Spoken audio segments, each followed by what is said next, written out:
तरोई की बेल से फल तोड़ते तोड़ते थक जाओगे, जितनी ज़्यादा आपको हार्वेस्टिंग मिलने वाली है। आज की इस वीडियो में हमारे साथ बने रहिएगा ताकि आपको पूरी जानकारी मिल सके कि कैसे आप अपने तरोई की बेल से ज़्यादा हार्वेस्टिंग ले सकते हो। जितनी भी आप नोड एरिया देख रहे हो, सब में छोटे छोटे फल नज़र आ रहे हैं। पूरा ही प्लांट फलों से लद जाएगा अगर आप इन ट्रिक्स को आजमाते हैं और इन फर्टिलाइज़र को आप डालते हो। तरोई यानी कि रिच गॉड की बेल से ज़्यादा मात्रा में फल फूल लेने के लिए, साथ ही साथ बेल की अच्छी ग्रोथ के लिए कौन कौन से फर्टिलाइज़र डालने चाहिए, इसकी पूरी जानकारी आज के वीडियो में आप लोगों को बताने वाली हूँ।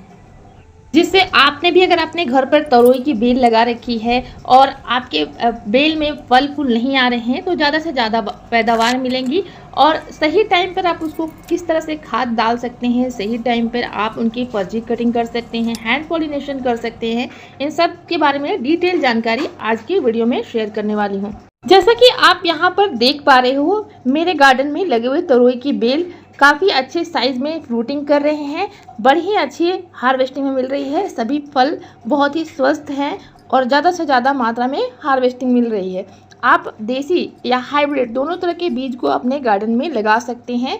अच्छे साइज में फ्रूटिंग पाने के लिए आप हाइब्रिड बीजों को लगा सकते हैं।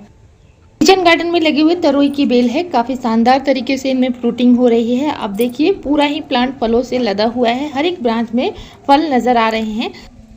कुछ हार्वेस्टिंग के लिए रेडी हो गए हैं, तो कुछ छोटे छोटे फल हर एक नोड एरिया पे बन रहे हैं। इस वाले नोड एरिया में आप देखोगे तो एक छोटा सा फल बनता हुआ नज़र आ रहा है। इसके ऊपर वाले नोड एरिया में भी आप देखोगे तो यहाँ पर भी छोटे छोटे बहुत सारे आपको फल बनते हुए नज़र आ रहे होंगे। पूरे ही बेल पर back to back female flowers बने हुए हैं और मेल फ्लावर्स भी बने हुए हैं, ताकि इनको पॉलिनेशन में भी कोई प्रॉब्लम ना आए। तो बहुत ही अच्छी तरह से पॉलिनेशन हो रहा है। अगर पॉलिनेशन नहीं हो पा रहा है तो हैंड पॉलिनेशन भी आप कर सकते हो। इसके बारे में पूरी डिटेल में आप लोगों को बताऊंगी।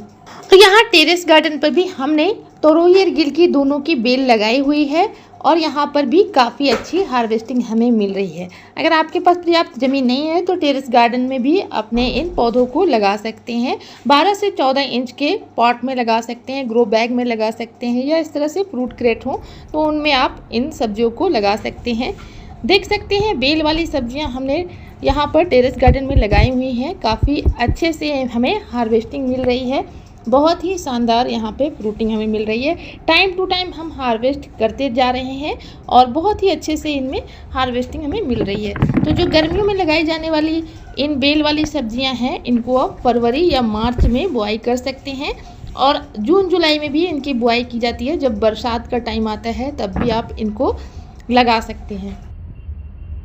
अगर आप प्रॉपर केयर करेंगे और टाइम टू टाइम फर्टिलाइज़र डालते रहेंगे, इनके गुड़ाई करते रहेंगे, इनमें अच्छे तरह से नमी बना के रखेंगे, तो आपको टेरेस गार्डन में भी बहुत ही शानदार फ्रूटिंग मिलेगी। देखिए दोस्तों, गर्मियों में जो है हमारे गमले की मिट्टी बहुत ज़्यादा सूख जाती है, तो यहाँ पर आप मल्चिंग भी कर सकते हैं। जैसा कि आप मेरे इन गमलों में आप देख सकते हो, फ्रूट क्रेट्स में मैंने जो सब्जी और फलों के छिलके हैं उनको सुखा कर डाला हुआ है, ताकि हमारे बेल पर मल्चिंग हो सके, जल्दी गमलों की मिट्टी सूखी ना रहे। जब इनमें नमी बनी रहती है तब हमारे बेल बहुत ही शानदार तरीके से फ्रूटिंग करते हैं। इनको पर्याप्त पानी की ज़रूरत होती है, अच्छी धूप की ज़रूरत होती है, इसलिए इनको लगातार आपको अच्छे से नमी बना कर रखना है। अगर आपकी बेल सूखने शुरू हो गई तो फिर उनमें फ्रूटिंग कम हो जाएंगी। टाइम टू टाइम इनको फर्टिलाइज़ भी करना ज़रूरी होता है। हर 15 दिनों में अपने तरोई की बेल पर कोई भी ऑर्गेनिक लिक्विड फर्टिलाइज़र का इस्तेमाल कर सकते हैं, या आप कंडों से बने हुए लिक्विड फर्टिलाइज़र को डाल सकते हैं, या फिर आप किचन वेस्ट से बने हुए फर्टिलाइज़र का इस्तेमाल कर सकते हैं। बायो फर्टिलाइज़र का भी इस्तेमाल कर सकते हैं, जिससे आपको शानदार फ्रूटिंग मिलेगी। आगे की वीडियो में आप लोगों के साथ शेयर करूँगी कि मैं अपने बेल पर कौन कौन से लिक्विड फर्टिलाइज़र का इस्तेमाल करती हूँ। सबसे पहले जब भी आप ऑर्गेनिक तरीके से सब्जियां लगाते हैं, बीज की क्वालिटी अच्छी लें, या जो अच्छे स्वस्थ फल हैं जिसमें किसी भी तरह का फ्रूट फ्लाई का अटैक नहीं हो, सीधे फल होते हैं, उनको आप बीज बनने के लिए छोड़ सकते हैं, जिससे आपको नेक्स्ट ईयर बहुत ही अच्छे फलों की हार्वेस्टिंग मिलेगी। तो मैं तो दोस्तों घर के ही बीजों से अपने पौधे तैयार करती हूँ और बहुत ही अच्छे हेल्दी पौधे हमारे तैयार होते हैं। इनको एयर टाइट कंटेनर में मैं रख देती हूँ या राख के साथ मिलाकर रख देती हूँ और नेक्स्ट ईयर इससे नए पौधे तैयार हो जाते हैं।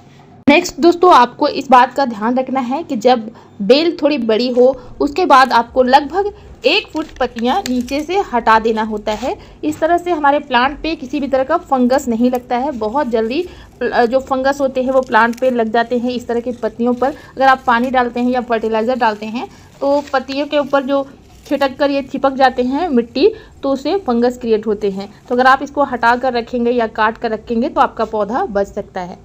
नेक्स्ट, जो बेल है उसके जड़ से लेकर 1 फुट तक कोई भी एक्स्ट्रा ब्रांच नहीं रहने देना है। इस तरह से आपको कट कर देना है। इनको सकर ब्रांच कहा जाता है। सकर ब्रांचेस बेकार में पौधे की एनर्जी लेते रहते हैं और इनका जो न्यूट्रिशन है ऊपर तक नहीं पहुंच पाता है, इसलिए इनको हटा देना सही रहता है।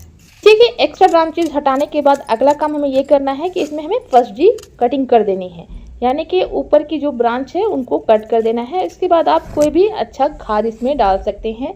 जड़ों के आसपास गुड़ाई कीजिए और आप इसमें खाद का अप्लाई कर सकते हैं। तो यहाँ पर हम चूना पाउडर डाल रहे हैं। इसी के साथ साथ आप ट्राइकोडर्मा फंगीसाइड भी डाल दें, क्योंकि जो बेल वाले पौधे होते हैं उनके जड़ों पर फंगस बहुत ज़्यादा अटैक करते हैं। तो इसमें आप ट्राइकोडर्मा फंगीसाइड का इस्तेमाल कर सकते हैं। 2 से 3 चुटकी आप इसका इस्तेमाल कर देंगे तो बहुत ही अच्छा रहता है।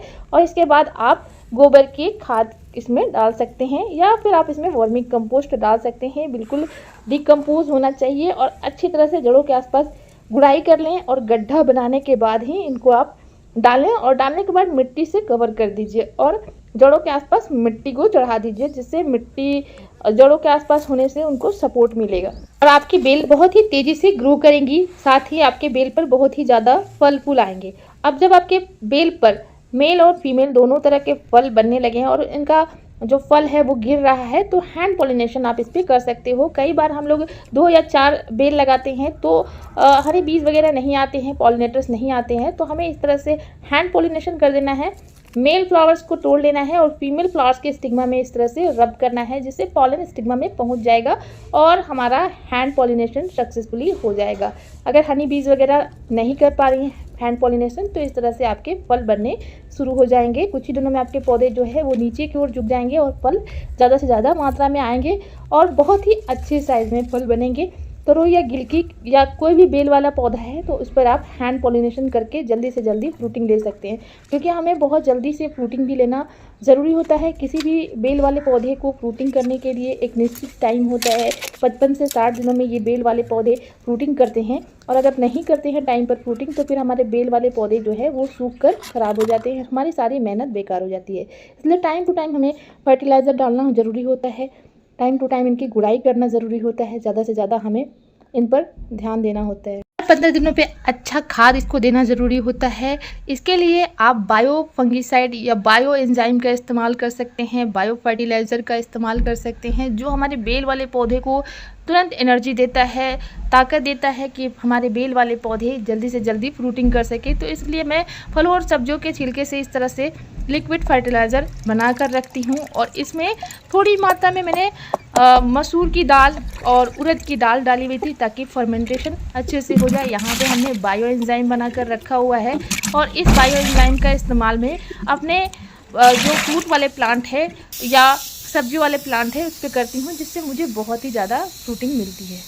सब्जियों के छिलके से बायो एंजाइम कैसे बनाना है इसकी पूरी डिटेल वीडियो हमारे चैनल पे अपलोडेड है, वो आप देख सकते हो। और बायो एंजाइम को 1 से 2 ml ही आप पौधे पर इस्तेमाल करें तो बहुत ही अच्छा रिजल्ट मिलता है। इसके साथ साथ आप 10 लीटर पानी मिलाकर अपने पौधे पर डाल सकते हैं। शाम के टाइम पे अच्छे से आप जड़ों के आसपास गुड़ाई कर लीजिए और इस खाद का इस्तेमाल कर सकते हैं। 2 से 3 इंच दूरी पर ही गुड़ाई कीजिए, क्योंकि जब हम इनके जड़ों के आसपास गुड़ाई करते हैं तो जड़ों का कटने का भी डर होता है। इसलिए आप अच्छे से गुड़ाई कीजिए सावधानी से और इस लिक्विड फर्टिलाइज़र का इस्तेमाल अपने पौधे पर करिए, बहुत ही अच्छा रिजल्ट मिलेगा।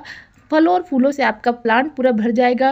नाइट्रोजन, पोटेशियम, फास्फोरस की कमी को पूरा करता है। साथ ही साथ जो भी माइक्रोन्यूट्रिएंट की ज़रूरत होती है हमारे प्लांट को, वो इस फर्टिलाइज़र से पूरा हो जाता है और प्लांट जल्दी से जल्दी फ्रूटिंग करने लगता है।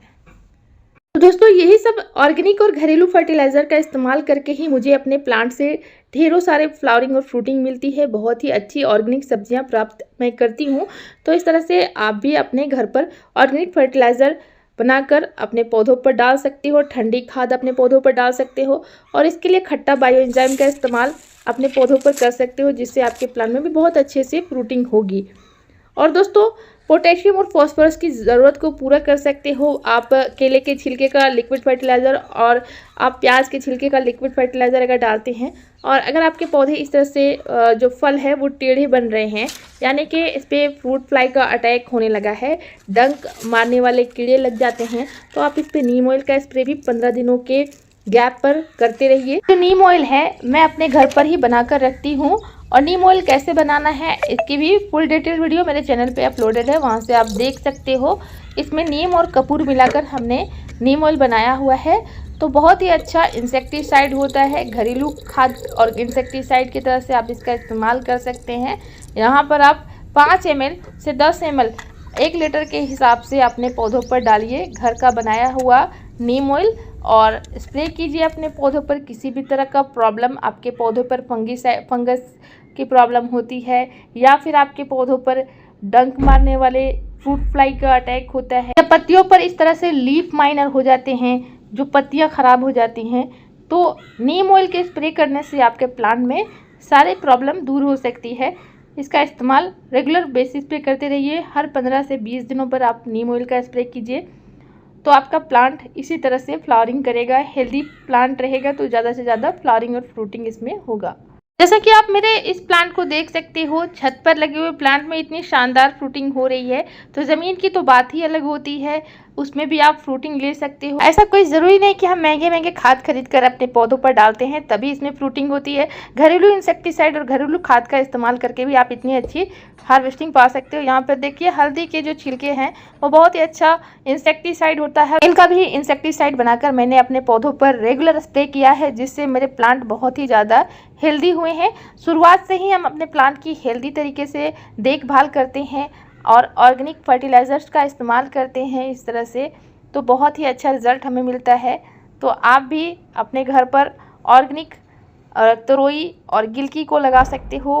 उम्मीद करती हूँ कि ये वीडियो आपके लिए इन्फॉर्मेटिव रही होगी। अगर वीडियो पसंद आई तो वीडियो को लाइक करना ना भूलिएगा दोस्तों, और इसको हाइप भी दे सकते। अगर चैनल पर न्यू है तो सब्सक्राइब करना ना भूलें, ताकि हमें ऐसे ही वीडियोस बनाने का मोटिवेशन मिलते रहे। मिलते हैं गार्डनिंग से रिलेटेड ऐसी वीडियो में, तब तक के लिए bye, take care, keep gardening and happy gardening.